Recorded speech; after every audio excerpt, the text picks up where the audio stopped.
Tercera práctica de la segunda fase. El tema es enfermedades autoinmunes y trastornos hemodinámicos. Primera enfermedad autoinmune presentada, síndrome de Sjögren. Estamos observando la biopsia de una mucosa bucal de una paciente diagnosticada con síndrome de Sjögren. El cuadro clínico es compatible y los hallazgos microscópicos también.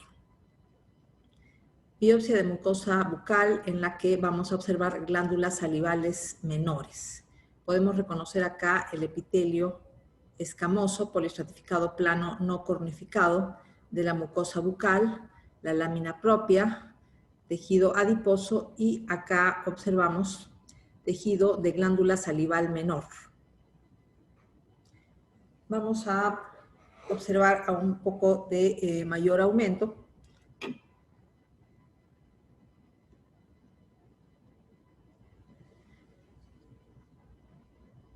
Glándula salival menor, podemos observar los acinos glandulares, mucocerosos. Hay una atrofia leve, una disminución leve en el número de acinos glandulares y se puede ver algo de fibrosis y reacción inflamatoria, presencia de células de la inflamación crónica tipo linfocito y célula plasmática. En este campo, la inflamación crónica y la atrofia parenquimal, o sea, pérdida de los acinos glandulares, se puede observar mejor. Podemos reconocer algunos conductos, disminución en el número de acinos glandulares, fibrosis y las células de la inflamación crónica.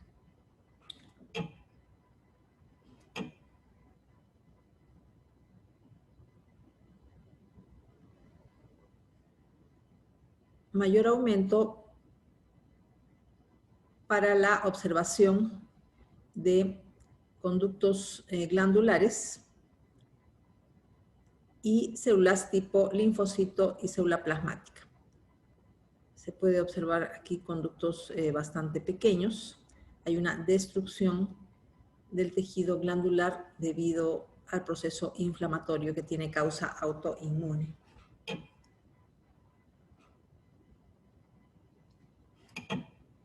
Otro campo para observar lo mismo, este es un artefacto, pero acá tenemos conductos glandulares, fibrosis y la inflamación crónica.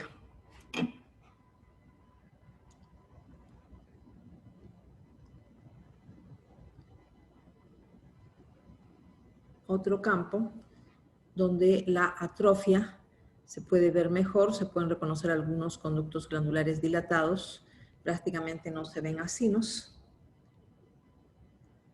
En esta zona no hay mayor destrucción inflamatoria. Leve inflamación, pero no destrucción de los acinos glandulares que tienen un aspecto normal en este campo. Pero sí nosotros observamos este otro campo. En este otro campo sí es más notorio la atrofia glandular, la fibrosis y las células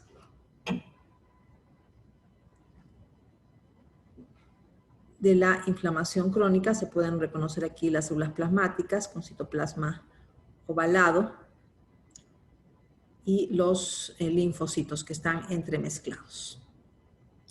Segundo caso de enfermedad autoinmune, esclerodermia. Se presentan dos biopsias de piel de una misma paciente. En este caso, la enfermedad, si bien es esclerosis sistémica, se llama esclerosis sistémica. El compromiso está limitado a la piel.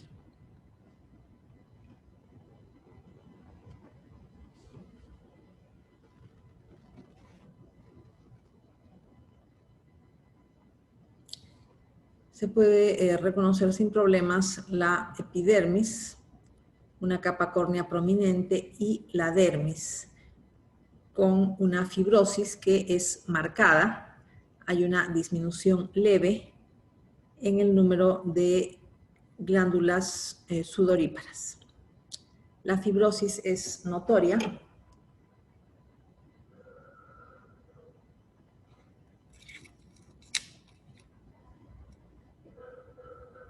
Hay un segundo fragmento en el que se observa que la fibrosis llega inclusive al tejido celular subcutáneo. Aquí tenemos adipocitos del tejido celular subcutáneo y la fibrosis se extiende. En realidad, esta biopsia debió ser más profunda. No es muy profunda, se puede ver la fibrosis de la dermis, que se extiende la hipodermis, pero si hubiera sido más profunda, se podría ver una mayor fibrosis a nivel de la hipodermis. Esta es la primera lámina de este caso. La segunda lámina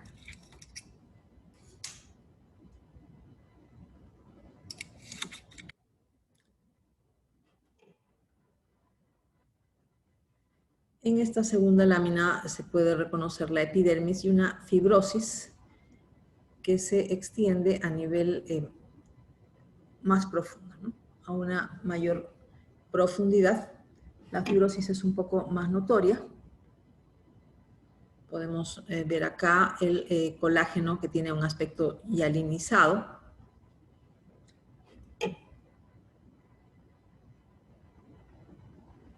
Hay un segundo fragmento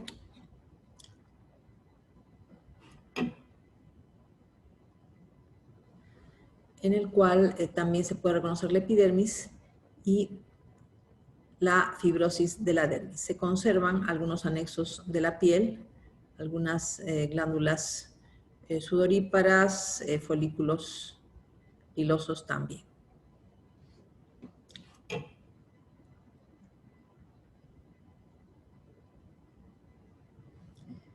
Mayor aumento para ver la fibrosis densa.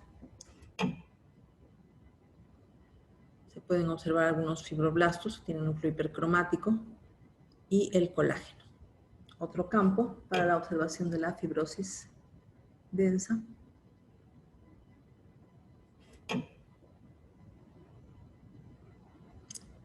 Se pueden reconocer algunos restos de conductos de glándulas sudoríparas ecrinas y la fibrosis, colágeno hialinizado y algunos fibroblastos. Tercer caso también corresponde a una enfermedad autoinmune, pénfigo vulgar.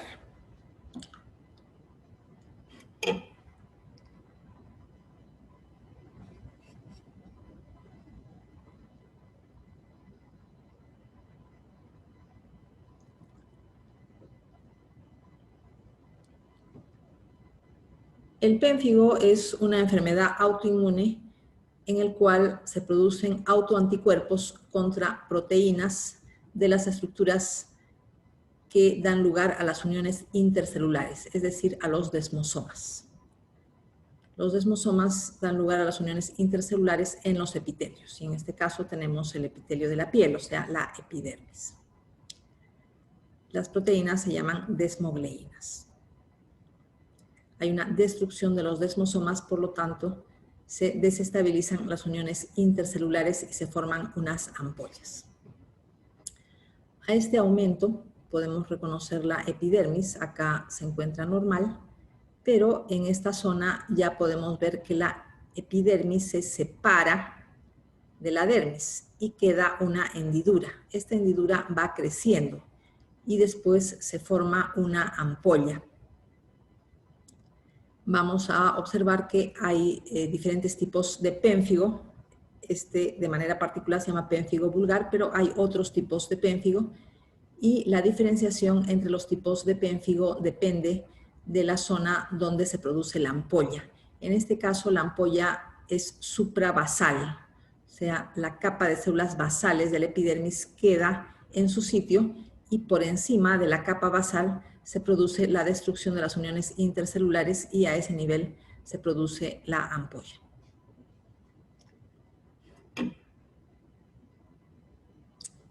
Mayor aumento, aquí podemos reconocer músculos erectores del pelo, la dermis, la epidermis, pero si observamos la dermis a nivel de la ampolla es la hendidura, el techo de la ampolla es la epidermis que se levanta.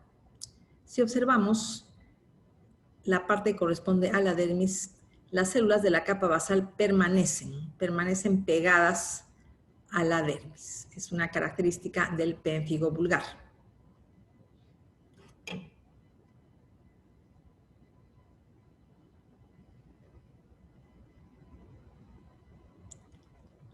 Nuevamente, mayor aumento, epidermis, es el techo de la ampolla, esta es la ampolla, la hendidura. Y si observamos la dermis, podemos reconocer que las células de la capa basal siguen pegadas a la dermis. Desde la dermis hay presencia de células de la epidermis pegadas a la dermis. Por eso decimos que la ampolla es suprabasal.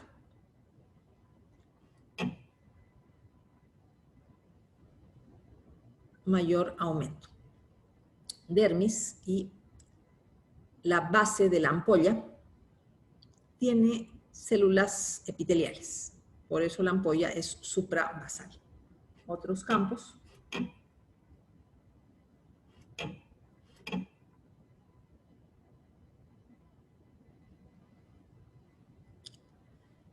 Tenemos este campo en el cual podemos ver que esta parte se encuentra normal, pero acá ya la epidermis empieza a despegarse. He mencionado que se destruyen los desmosomas, pero queda pegada a la dermis la capa basal. Se pueden reconocer células epiteliales inclusive con melanina.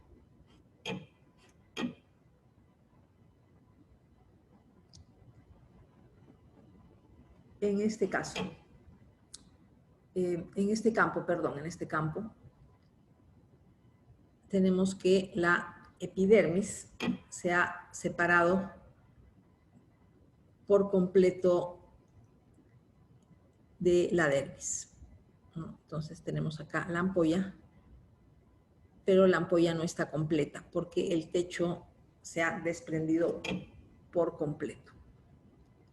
Entonces acá nuevamente la hendidura de la ampolla y las células epiteliales que siguen pegadas a la dermis. Ampolla suprabasal y esto es la dermis.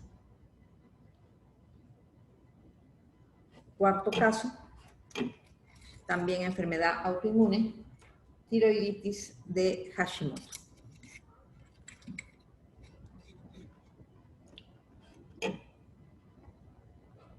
La tiroiditis de Hashimoto se caracteriza por una destrucción inflamatoria de la glándula tiroides de etiología autoinmune. El proceso inflamatorio destruye los folículos tiroideos. La destrucción de los folículos tiroideos al inicio da lugar a hipertiroidismo, porque se destruyen los folículos y las hormonas tiroideas salen a la sangre.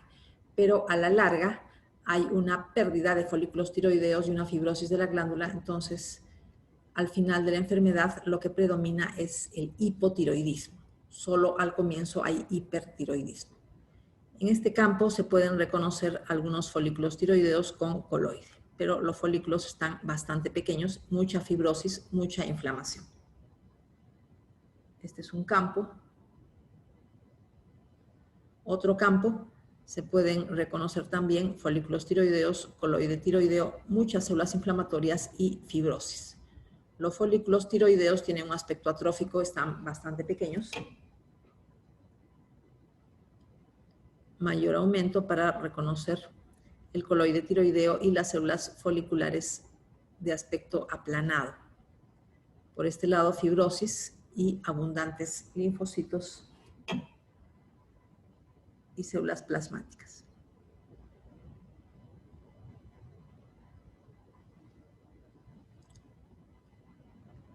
Acá se pueden reconocer linfocitos y células plasmáticas, son unas arteriolas.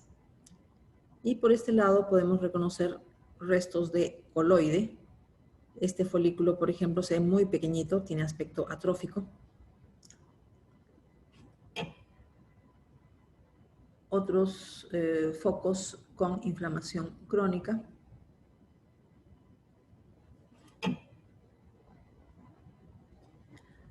En este campo se ve fibrosis y células de la inflamación crónica, no se ven folículos.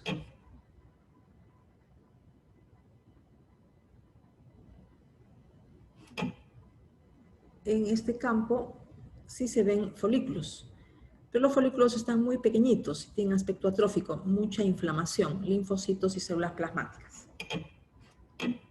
La inflamación es tan severa que en algunos casos se forman folículos linfoides. Por ejemplo, acá tenemos un folículo linfoide, un acúmulo redondeado de linfocitos con un centro germinativo. La formación de folículos linfoides indica inflamación crónica severa y de larga evolución. Otras áreas donde se puede ver al mismo tiempo folículos linfoides, acá hay otro folículo linfoide, y folículos tiroideos remanentes. Folículo linfoide, centro germinativo y folículos tiroideos. Destrucción inflamatoria del tejido parenquimal de la glándula tiroides de etiología autoinmune. Otros campos.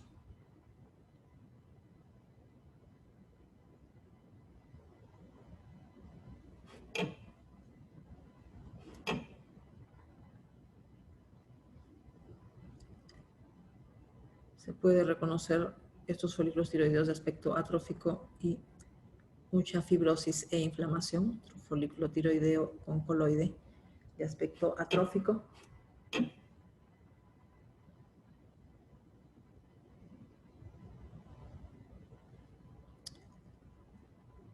Folículo linfoide con centro germinativo y folículos tiroideos a este nivel. La fibrosis también es prominente.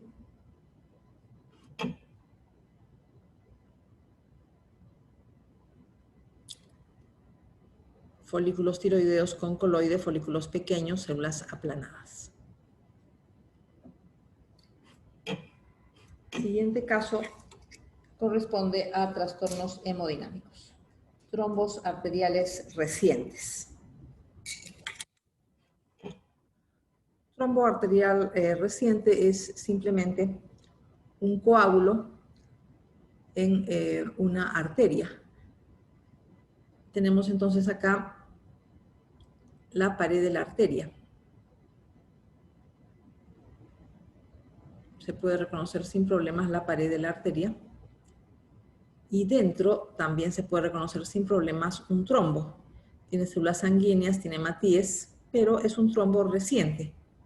Reciente porque no está organizado, no está fibrosado. Nuevamente, pared de la arteria y el coágulo sanguíneo en el interior. Aquí, por efecto de corte,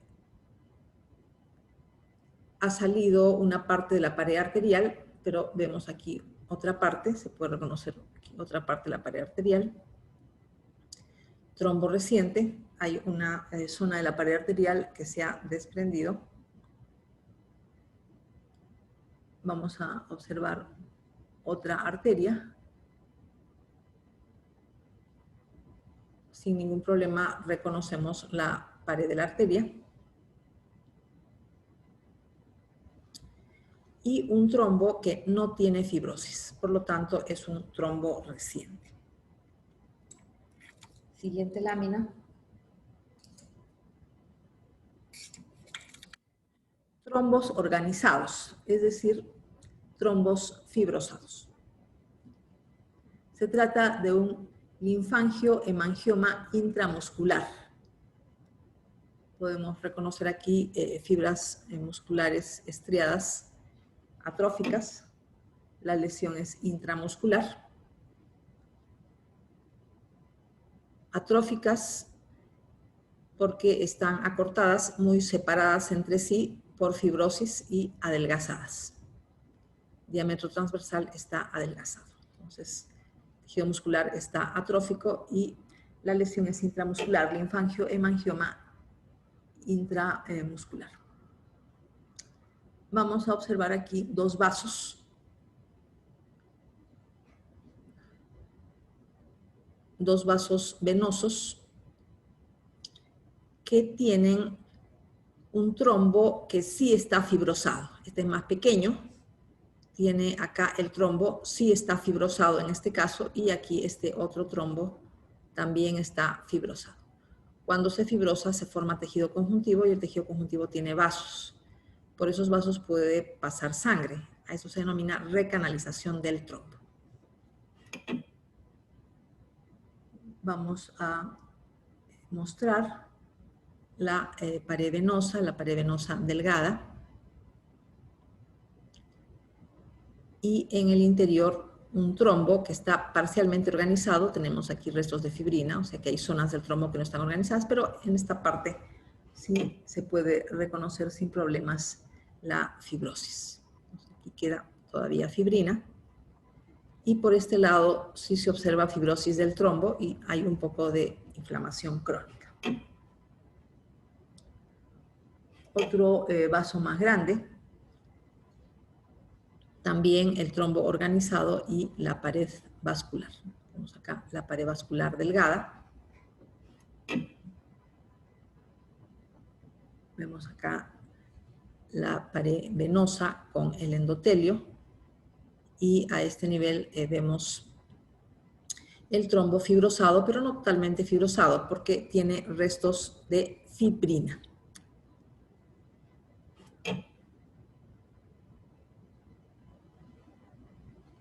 Restos de fibrina, y aquí sí hay tejido conjuntivo con un poco de inflamación crónica, la zona que sí está organizada, pero no todo. Acá no está organizado todo porque quedan restos de coágulo sanguíneo.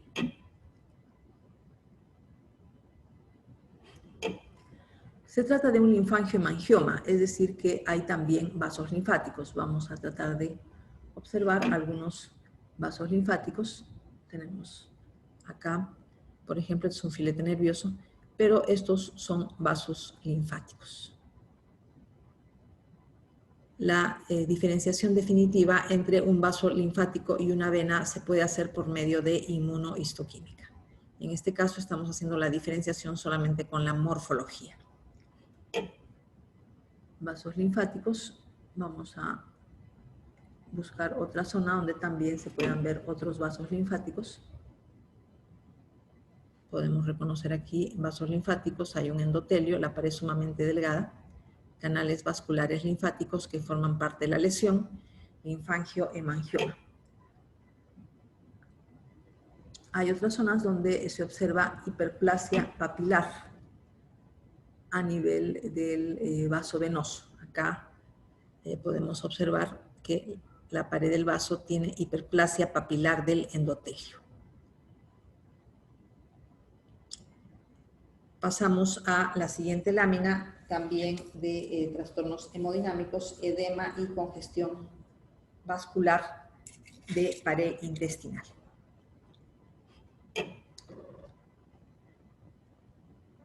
Podemos reconocer aquí la mucosa intestinal con vellosidades intestinales.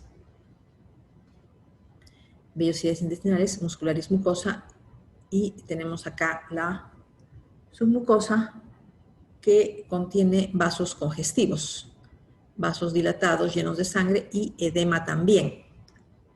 El edema se observa como separación entre los elementos del tejido conjuntivo. Acá nuevamente vasos congestivos y edema, separación de los componentes del tejido conjuntivo de la submucosa. Podemos reconocer aquí la mucosa, vellosidades intestinales, se trata de intestino delgado, submucosa, muscularis mucosa, vasos congestivos, capa muscular propia, con las dos subcapas, circular interna y longitudinal externa, y la serosa. Tiene tejido adiposo, pero en la serosa podemos reconocer los vasos dilatados, llenos de sangre. La congestión es muy marcada en esta zona de la serosa. Congestión vascular y edema. Acá también vemos congestión vascular y edema a nivel de la serosa.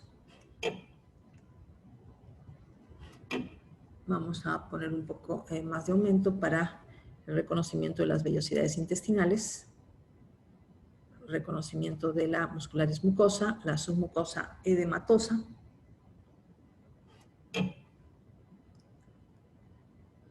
con vasos sanguíneos congestivos, capa muscular propia, con las dos subcapas, circular interna, longitudinal externa, plexo de Auerbach, y a este nivel la serosa, también con vasos congestivos y con edema. Última lámina, infarto intestinal hemorrágico. Como nosotros sabemos, el infarto es la necrosis del tejido debido a isquemia, necrosis coagulativa de un tejido por isquemia. Sin embargo, en el caso de intestino, la necrosis coagulativa se complica generalmente con hemorragia debido a las numerosas anastomosis que existen entre las arterias mesentéricas. Acá podemos reconocer la pared intestinal con la mucosa, muscularis mucosa, la submucosa edematosa, pero la necrosis ya se empieza a notar a este nivel. Ya hay una necrosis, se pierde por completo la morfología del tejido. Acá podemos ver la mucosa viable, podemos ver edema, pero si nosotros vamos recorriendo la lámina, acá ya empieza la necrosis, pero es una necrosis de toda la pared del intestino. Por lo tanto, se trata de un infarto transmural. Toda la pared del intestino está necrótica y la necrosis llega hasta la serosa. Hay una inflamación crónica, una inflamación aguda reactiva a la necrosis.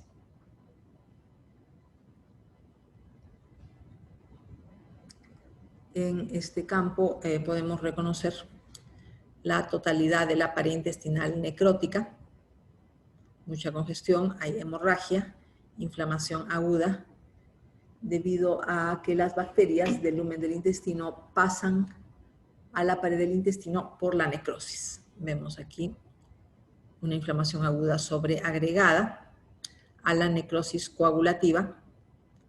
Este tejido está necrótico, necrosis de toda la pared del intestino, a eso se llama infarto transmural. Y la serosa tiene inflamación aguda. Vamos a ver otros campos. Tenemos este otro campo donde se observa la mucosa y el resto de la pared con infarto hemorrágico, pero la necrosis involucra toda la pared de la víscera, desde la mucosa hasta la serosa, con la inflamación aguda sobreagregada. Aquí también necrosis de la totalidad de la pared de la víscera con inflamación aguda sobreagregada. Nada más con respecto a la tercera práctica de la segunda fase.